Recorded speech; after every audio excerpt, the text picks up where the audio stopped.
All right. I'm excited to be here today with my new friend, Logan Grimé. Not to be confused with Logan Grime. We were just talking backstage about how Grimé sounds like gourmet and grime sounds like the opposite.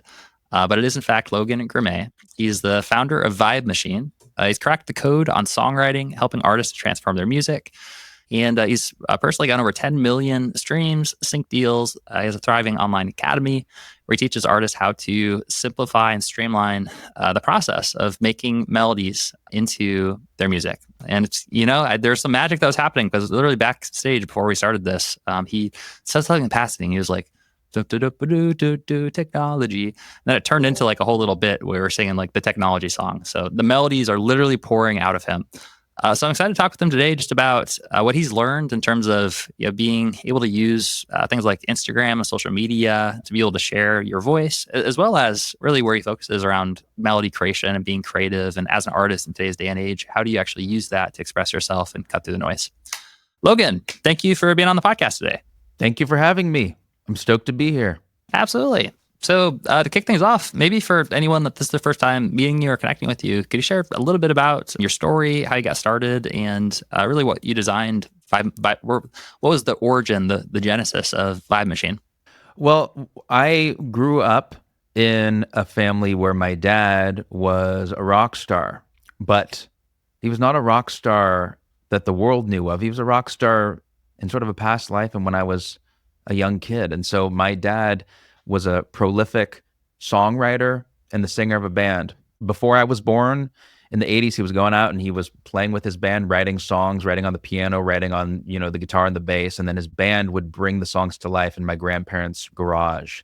And my family invested a lot in a, recording setup. And at the time was super modern. There's a, you can't really, well, you might be able to see it. Behind me, there's a Mac computer from the 80s that they used to run MIDI, one of the earliest computers that could do that. It was like 10 grand when they got it. I always just grew up with a lot of musical instruments lying around our home and in our garage. And when I was born, my dad had sort of stopped he was doing music when I was really young, and my sister, who's older than me, was young. And then my brother was born, and my dad sort of slowed down doing his music, and he was more so just at home with us. And I didn't really understand this when I was growing up. I just knew that my dad had long hair and that he loved music and that he played beautiful piano and loved pop songs, and he had played in a band. And so I grew up just knowing that about my dad, and it really set the tone for me to be curious about music. And then my dad brought home a new purple Xterra when I was in 6th grade, and inside of it was a Blink-182 CD. And when I heard that, I heard Blink-182 for the first time. I heard the song All the Small Things, and this was before it was a single. Before that, I had, I would fall in love with a pop song, and then my dad would get me the CD, and then I just listened to the single on loop and just loop it. I didn't care about the other songs off of the album. I wanted the single because that was the one that hit the mark. And so when he brought home this car, I heard All the Small Things, and I immediately knew that there was something special about it. And it's not that I knew that it was going to be a hit song, but I could just feel it. And basically, right after that, I started learning how to play drums. And I had, these oversized drumsticks that I have sitting next to me, actually, that were from my dad's band, and also drum pads, these really old drum pads. And I learned to play drums on those. And then my parents, rented me a drum kit, a Tom Rockstar white drum kit, which I still have hardware from. And I started playing in our garage and just playing along to songs. And so my love of music was always about being a part of the music and playing to the song and supporting the song. And this was just a shared love that I had of music. And my dad sort of was always listening to current music that was happening. So he was introducing me to a lot of songs that were modern pop songs that were coming out. And he, of all different genres, but always melody centered. And his music really was reflective of that as well. I think in my family, the plan was that my dad was going to be like a rock star and that he was going to be, famous and all these different things. And that really just never happened for him in that way. And he wanted to start a music publishing company that he tried doing. And he tried to, have his songs be used by other artists and stuff. And he tried a lot of stuff, but his real gift was just making music. Like, he was very prolific. I have a box of just like hundreds and hundreds of lyrics of his, and I have all of his tapes, all the recordings of all of his tapes, multi-track, some are 2-track, 8-track, 16-track tape sitting behind me that they would just record, but the songs were never released. And you have to remember, back in the 80s, so there's no CDs, no internet, and all the opportunity was completely different, right? The power was not as much in the hands of, your ability to make a decision to put content out or to find people or do ads or any of these things. It was just a matter of, I think there was no plan. It's sort of like, it was a lot more luck involved with that, knowing the right people. And so when I was 16 years old, my dad tragically passed away and his music was never released. I was at home at this point, continually recording bands that I was in. I would be playing a lot of pop punk bands or instrumental rock bands, and always melodically centered. Like, I didn't even know that was what was happening. I was just always trying to make music that sounded like the music that I loved, which is still my sort of goal. And I would play in bands, play lots of shows. Ultimately, I decided to go to college for a school that was up in the Bay Area where I'm from. That was it's called Expression. It was an audio engineering, audio production based school that was very modern at the time.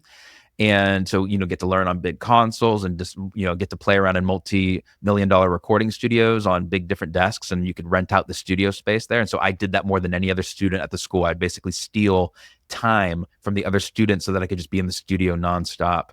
And when I was at that school, I met a buddy of mine named Skylar, and he was a really prolific songwriter and singer and, guitarist and multi-instrumentalist.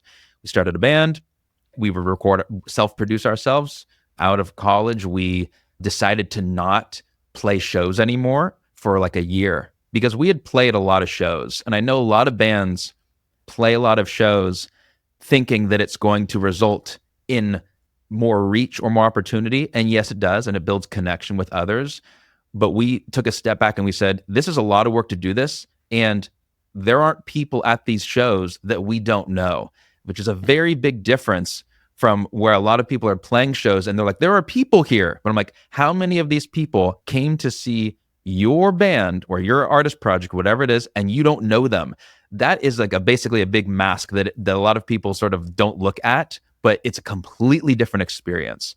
And so we were in that group where we'd play shows, in the different bands that we were in, and we'd play, and maybe there's some people there, but they didn't come for us necessarily. And if they did, they might be friends and family. That's cool, but that's like, it's just not the real thing. Okay. It's fun though. If you want to do that, great. We were interested in growing what we were doing to make music that resonated with people so that they would come and they would discover us through the music, and they would appear in human flesh form in front of us. And we're like, that's what we're going to do. And so we're going to focus on the songwriting and the production aspect of it and create something that will draw people in. That's what we're going to try to do. And I've also done video production and editing, music video directing since I was about when I started making music. So I've always done video production and I've always done music production. And so I was making our music videos and we were doing our thing, and we needed a name for our band. And so I used a name, which I'm going to show you what it was inspired by. This image right here, may be a little hard to see, is of a robot, a musical robot, and it's named Mini Matilda. And it's got a keyboard wrapped around it. It's got a piano, or it's got a microphone sticking out of it. And this was a drawing that I grew up with in my home that my dad had a friend do. And the idea of this drawing was that my dad really he knew that he was a songwriter, and he really just wanted his songs to be heard by others, and he wanted to bring them to life. And so he was like, you know what? It would be so awesome if there was a technology that would just sort of take my songwriting and bring it to life so that I could just make more songs.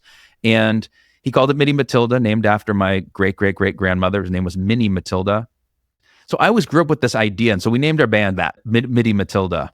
And so we're making our music, made our music videos. And sure enough, around this time, which was 2011, we put our music out and it resonated on the internet. This is when this thing called Hype Machine existed. I think it still exists. And it was sort of like a blog aggregate where if your music got pushed around to all these blogs, it would show up on this chart. And like within a day, we had released something and it just hit the right spot, and it was on like 80 blogs or something all over the world. And through that, we got a manager and we got a booking agent, and someone asked us to play a show. And so we were like, okay, I guess we'll play a show now. And we were gearing up to play the show. We were going to open the show. We were going to play as a full band because that's what we knew how to do, and we're going to play these songs that were made in the computer with a full band with people that could play. And we spent a lot of time doing it, played a test show, and realized, you know what, we got to just do this, just the two of us, because the energies, just because these people are playing their instruments, it's not adding something. It's not adding magic. And when you remove other people, it forces you to entertain and it forces you to fill up the space on the stage. And so we, like, the last minute, we're like, it's just going to be the two of us, and we're going to play drums and guitar and sing. And they've moved us to the headlining spot of the show. And the first show we played out was a sold out show to over 400 people. This is up in San Francisco. And we were sort of off to the races at that point, and we ultimately got signed, and we toured around all over the country. We got to open for even Paul McCartney at one point. And yeah, we were doing the whole band thing, but then we were on the middle of a tour, and our manager passed away. He got leukemia and passed away. And so in the middle of that, we got us in a situation where we're trying to deliver an album to a label, and they were just not having it. They weren't liking the music. We had half of it, which is what we got signed with, and we were trying to deliver the other end of it. And that was extremely hard because it took the thing that came out of just the love of making the thing. And you don't realize at the time that that's what's happening necessarily, that you're just making it out of the love of doing it and turned it into a thing where you're trying to satisfy someone else's taste with the thing that's just your love of doing something, which is really hard, but also learned a lot in that process as far as understanding why the songs weren't resonating. Arguably learned so many of the gifts that I'm able to give to other people through that experience. And we sort of kept just doing the band thing, just kept making stuff. We eventually were able to put out music, not with the label. We basically got shelved. And then we moved to LA in 2017, kept doing the thing. And then during the pandemic, we put out some music out. It didn't reach people in the way that we expected it to. Sometimes you put something out and there's not a lot of effort behind it and it just reaches people. And so we're like, let's adjust what we're doing. Let's take a break from doing our band so that we can just see what else there is, because we'd always been in a band since college. And we started to do our own stuff. I was starting to work on my dad's music and starting to produce those songs to actually release them because they'd never been released.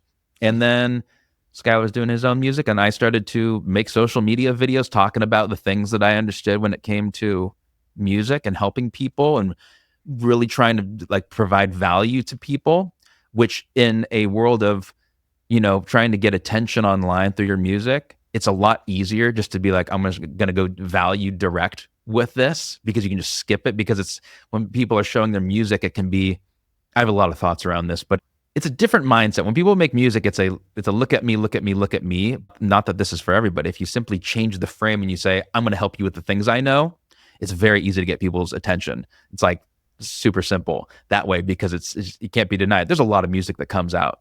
And so I just sort of focused my energy towards that and using my ability to make videos and such to reach people. And then I've sort of built a business around that. And ultimately what I'm working towards, my mission is to help people with their songwriting to make their songs a lot stronger through melody. I believe that if your melodies are really strong, melody is a universal language that transcends even words. And so people, if you can reach them through melody, they will listen to what you're saying with your words before the words, right? People can understand songs through any language and through any speed and tempo and time. And especially with AI that can already write songs that are much stronger than most people's human written songs. I think human written songs is a very important thing to preserve. And I think AI will be a very cool way to take a human written song and extract infinite versions out of it. And so that's sort of my mission, is to teach people to write much stronger songs that can be theoretically exploited with AI in a really cool way so that you can really value a song. Because a recording of a song is a new idea. That's a brand new thing of the last 140 years. But songs have existed for way, way, way longer. As I say, records are history, but songs are forever. Songs are a finite thing that can be interpreted in infinity ways by infinity singers, infinity productions, faster, slower, higher, lower. That's what a song is, because a song is an idea and a recording is a singular version of it. And I think humanity has gotten very much stuck in the me, my, listen to my music, only me. And I think music has a much more powerful opportunity to reach way more people when we can experience the same song in our own way, right? having like a music format where we can listen to the same song, but you're hearing it with this person singing it, and I'm hearing it with this person singing it, and you're hearing it in this style, and I'm hearing it in this style. Those things are changeable, but a song is just a song, right? A melody is just basically a relationship of not even notes, because it's not about the notes. It's a matter of relationships, of how you relate to the words, and the melody is a relationship of I like to look at it as colors. And so that's what I like to point out to people, because it's something that's not talked about. And there's just such a missed opportunity when it comes to even teaching music and transforming the way that people write things, that I don't see at all on the internet.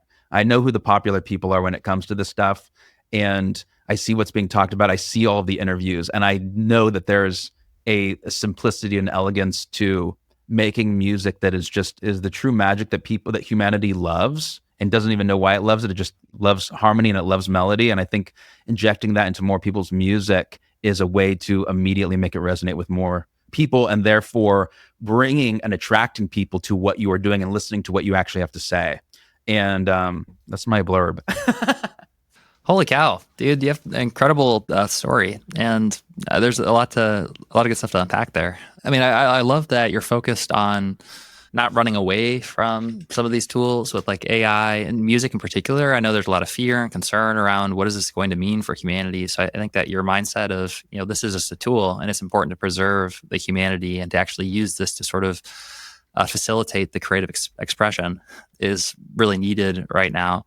And also when you're sharing the idea of like people hearing the same like song, but expressed in different modalities.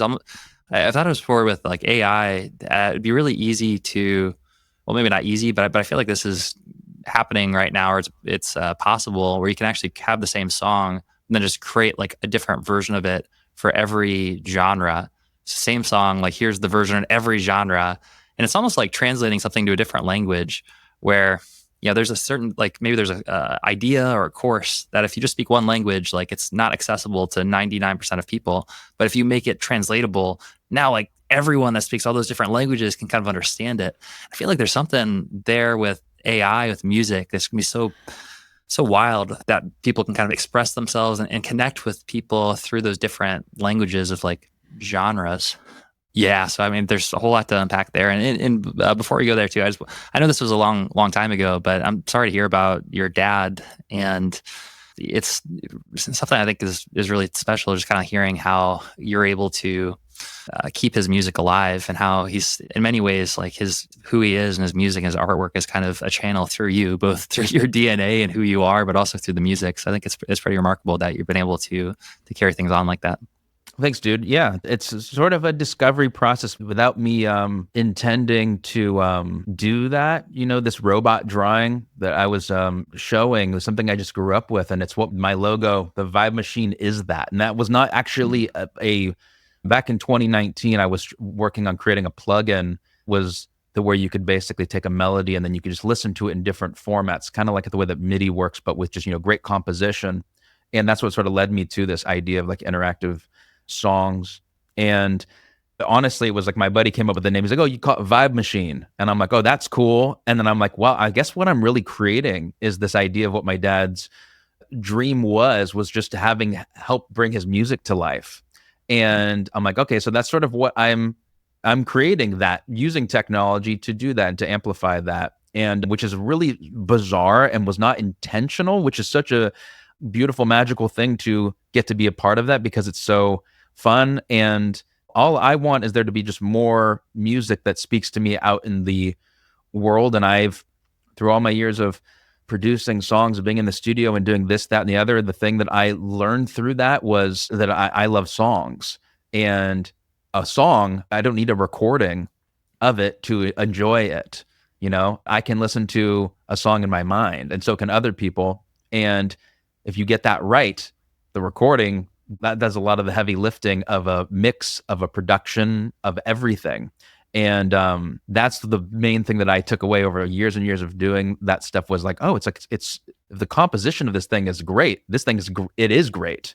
And I love listening to music that speaks to me in that way. And so the more people that can make that the more happy I am. And the more I think happy everybody is being able to create things that resonate with more people, because that's a very fun experience to make something that connects with others.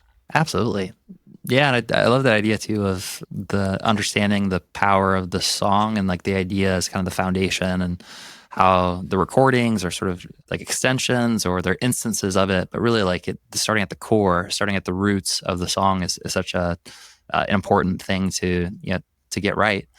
So with that in mind, obviously you've learned a lot from both being an artist and growing up your whole life with surrounded by music, and now having a platform that you've met with many artists and taught how to be creative and how to let that channel through. So I'm curious what some of the biggest challenges or issues or things you see people struggling with as it relates to this specific topic of expressing themselves authentically and writing songs that actually resonate. Okay, so we're talking specifically about making music that resonates with others. Yeah, maybe that and just like in general the process of songwriting, and that's a good place to focus. Yeah, like it resonates both with them and with others. Wow, what a question. Well, I can't help but always focus it in towards, you can talk about the thing that, if you think about what a melody is, what I was sort of mentioning before, it's a relationship of ideas, right? We call those notes, but it's not really the notes, because it's, if I sing row, row, row your boat in my mind, it will be out of key, okay? It will not be the right notes. It's not going to be in C major. It's going to be, unless you have perfect pitch. Yeah, which is like, not me. My pitch sucks, honestly, but I can love music in my mind, and I can sing ideas in my mind. I could sing them out with using my mouth to shape the air and blast vibration off of walls, and then you go, oh, you're singing, or you're doing this thing. But it's, what is an organization of these ideas in your mind? What is that? I'm not talking about lyrics, because you could listen to a Beatles song that's in like whatever language, and I will still know what that melody is. Or if you're at a concert, there's 100,000 people there, and the band starts playing, and they play the first couple notes of a song, and nobody has started singing yet, and you know exactly what it is, and everybody knows exactly what it is, and everybody starts screaming and singing along, but there's no words. It's just an instrument playing. What is that? This is fundamentally, to me, the most important thing to get right, because people have created songs that have insane lyrics that are absurd, and thousands of people will sing them live, not even paying attention to what they're saying. And if you just watch somebody go to a karaoke bar, do they show them the notes on the screen? They do not. They show them the words, because people have a much harder time remembering words than they do melodies. And in the context of the ownership of music publishing, of the ownership of the composition, it is not the chord progression. Maybe if it's like a crazy specific chord progression, but it's the melody and the words, okay? It's the melody and the words. So we're talking the notes and then the words associated with it.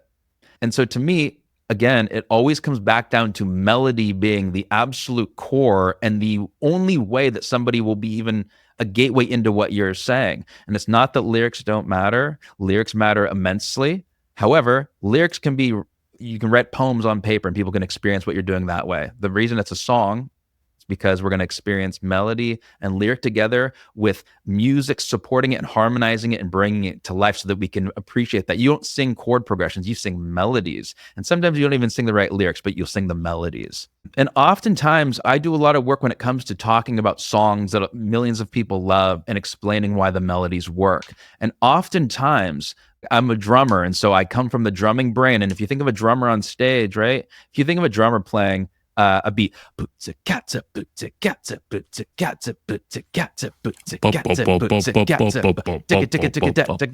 yeah, you basically, as a drummer, if you play a bunch of stuff, you're getting kicked out of the band. And this happens it's like the bass player's a little bit more lenient with this, but if you're a drummer and you start playing all over, you're out. You have to hold it down because you're creating structure and foundation for everybody else to be able to play with you. And so you're doing a little crazy hi-hat pattern.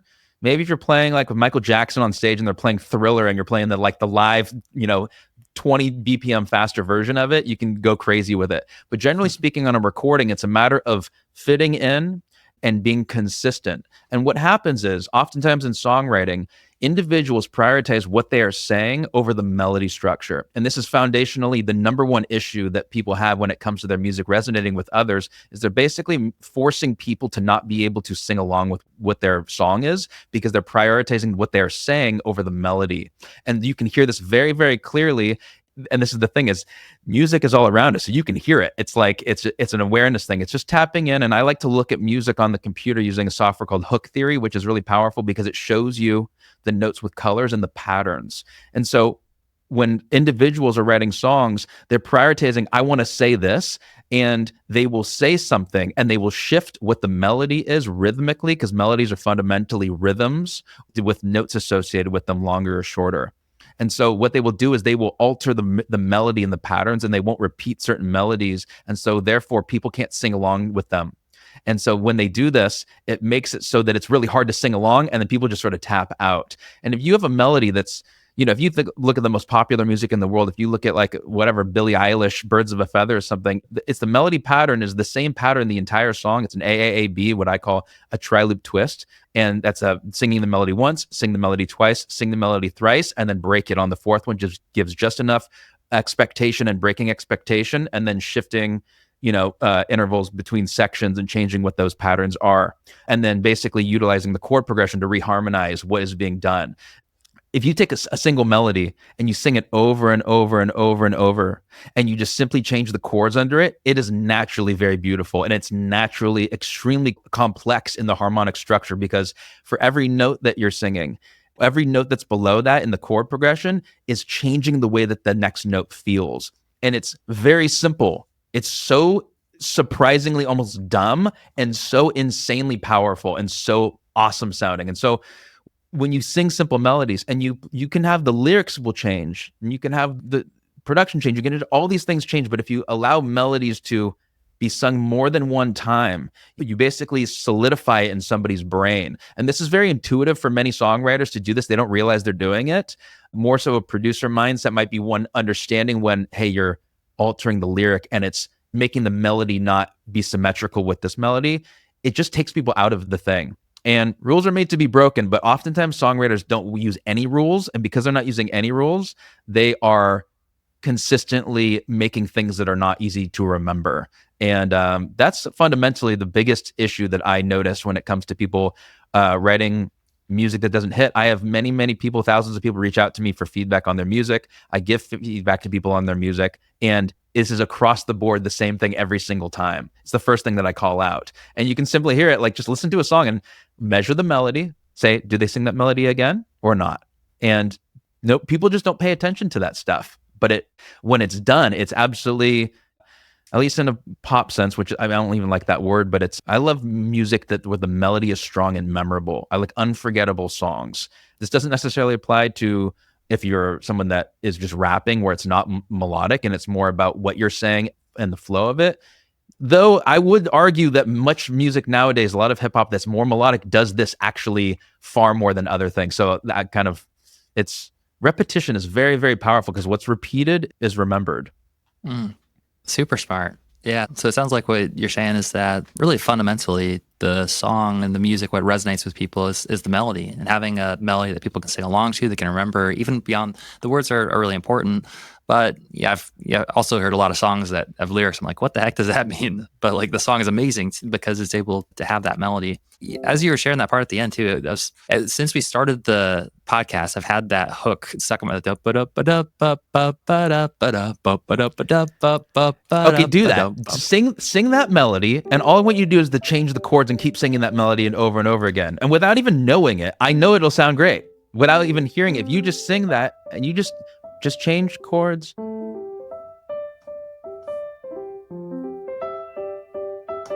And then the last one.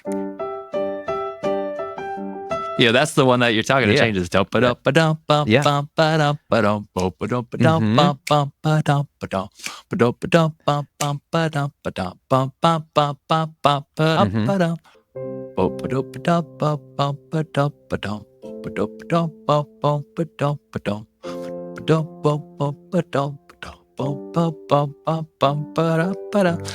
and that was just a goofy little thing that we were just, I love that. That sounds awesome though. That's what I'm saying. It's like that's the That's the sauce, though. And if you, I mean, anyone that's watched like Star Wars, or if you've watched any movie that has a great theme, you watched any John Williams thing, you know that that dude is using melody and different instruments, reoccurring themes to represent characters and interactions between individuals, because we remember the melodies and the way that it makes us feel. And you can be on the French horn, or it can be on the whatever tuba. I don't care what it is.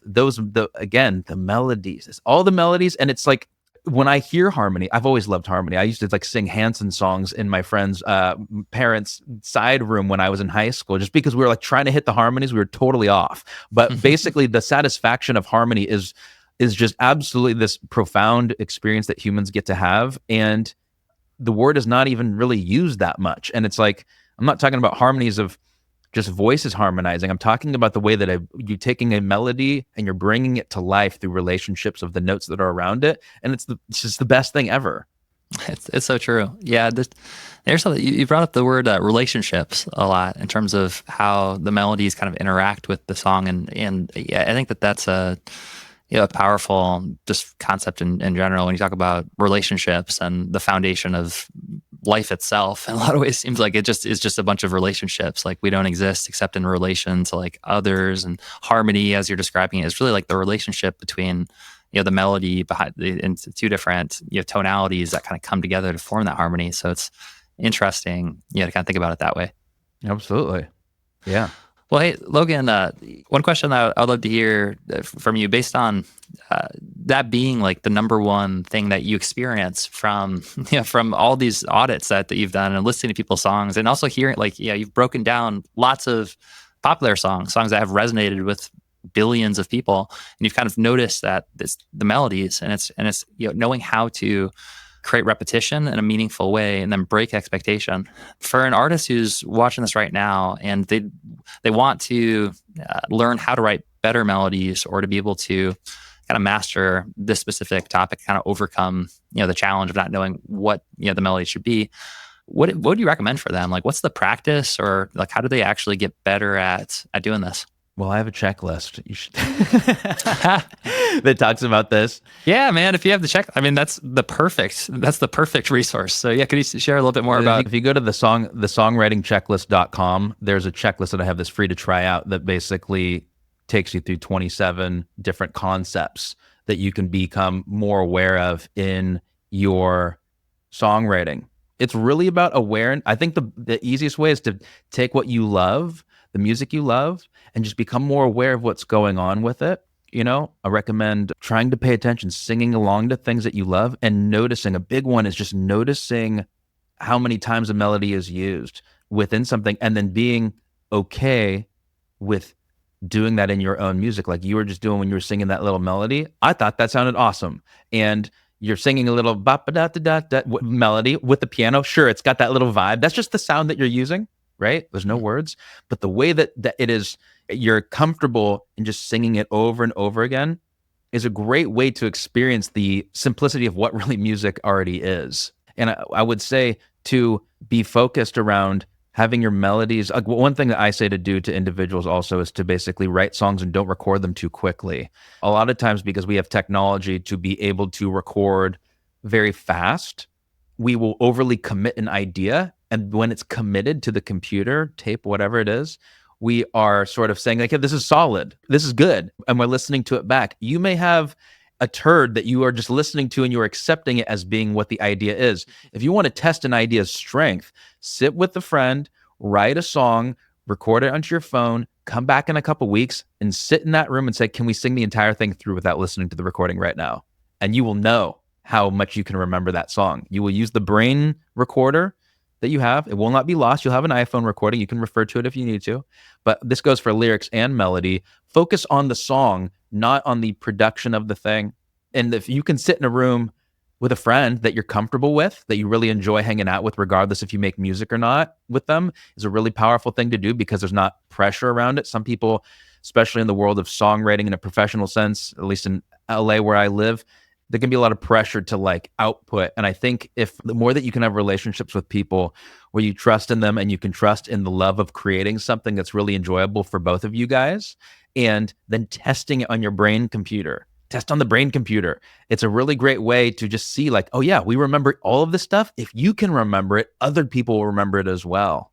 And it's a simple thing to do. And if you get those if you simplify what you're doing, simplify those melodies and simplify what you're saying and be specific in what those melodies are, specific in what you're saying, you will remember it much more easy. And you can just test it. Anyone can do that. Fantastic. I love that exercise. So yeah, if you can't remember it after dropping it, coming back, then you can pretty much guarantee that someone else that didn't write it, who's listening to it, it's not going to stick with them as well. You can sing along to a lot of songs.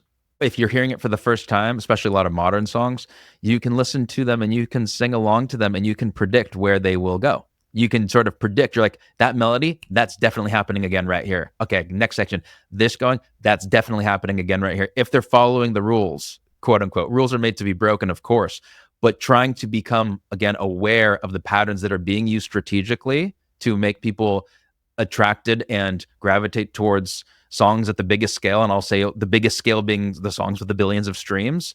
You will notice, if you notice it, you don't have to be like a robot and inject that into your song in the middle of the songwriting. It'll be in the back of your awareness and it will make its way through. Good stuff. What came up as you're describing that was just sort of, in order to break expectations, you have to start by doing something that kind of falls within like the expectations, or you have to do something that does kind of feel familiar. And that's kind of what grabs the initial attention. But then like you break like that, you can't break the rules if you didn't have the rules to start with. So yeah, good stuff. But man, that's awesome that you've created this checklist that has 27 of these types of exercises or ways to help artists to grow. And so, Logan, thank you for taking the time to hop on here and share a little bit about your story and about some initial tools that artists can use to actually express themselves in a way that resonates not only with them but with a wider audience. And for anyone that's watching or listening to this right now who is interested in checking out the checklist and seeing more of the resources that you've created, what's the best place for them to go to dive deeper? thesongwritingchecklist.com. Dude, nice website. Thesongwritingchecklist.com. Go thesongwritingchecklist.com. Boom. Awesome. And I know you also have a active social media account, right? Would you say your most active is Instagram or YouTube or? Yeah, I'm working on building my YouTube, and then Instagram is where Instagram and TikTok. But yeah, both of those. Okay. And what's the handle that people can follow you there? It's ViB MACHiNE with a 3 instead of an E. So VIB3.MACHiNE. Super vibey. Mm-hmm. Cool. Well, Logan, thank you again for hopping on the podcast and look forward to talking again soon. Cool. Thanks, Michael. Yeah.